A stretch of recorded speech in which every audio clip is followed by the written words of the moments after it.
This is a whole different ballgame, and yet we're looking at it. We're looking at it seriously when Netanyahu starts the war, which he is going to do. And we have to follow. If Trump is an idiot, we have to follow. So, all to say that this is insanity, as you've implied, but we seem to be a card carrying member of the asylum. Do these people understand? Do they remember what has happened in the Red Sea just 2 months ago? Thank you for reminding me of that. And what does Israel do? It hits the government in Sana'a. They don't even work well with the Al-Ansar, the Houthis. Why in the world would they want to do that? Well, because they don't have anything else they can do that shows up on the television screen and shows fireballs and shows bombs and concrete and all kinds of disruption. That's all they know how to do. They're not touching Al-Ansar. They're not touching them unless somebody accidentally walks under a bomb. That's the only way they're getting back at them. And the Houthis are going like this to Israel. It seems that the attack on Houthis in Yemen, it was some sort of decapitation attack. And it's the same as with the attack on the airport. Are the Houthis using those airliners? You know, I mean, maybe they're going to Switzerland for their vacation. I don't know. Someone told me the other day when I made a glib comment like that, and I didn't think it was glib. I thought it was serious. They said, well, you know what they're using them for? They're importing arms with them. They're bringing in landmines. I said, I haven't seen any landmines or small arms used lately. What I've seen is missiles going at ships in the Red Sea and missiles going at Israel. Are they coming in on the airplanes? Well, they probably are.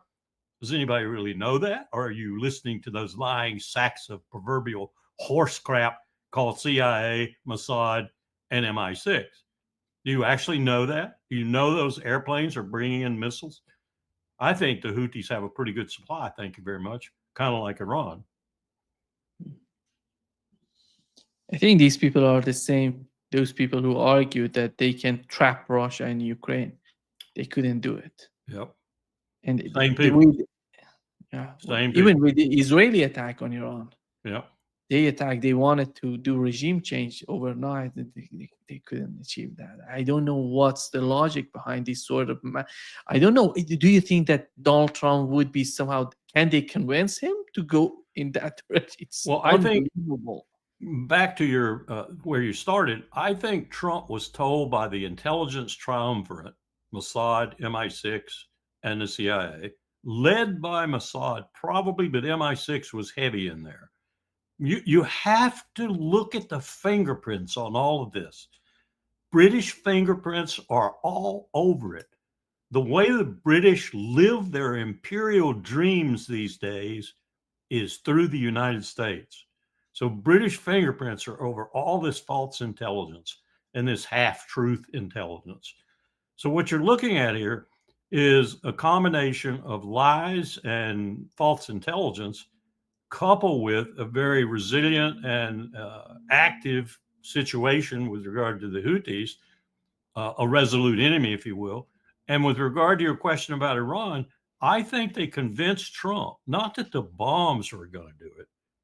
They convinced him that the bombs, in conjunction with the assassinations of a series of Iranian leaders, would bring the regime to its knees and that the people would rise up and overthrow it. They believe that, Nima.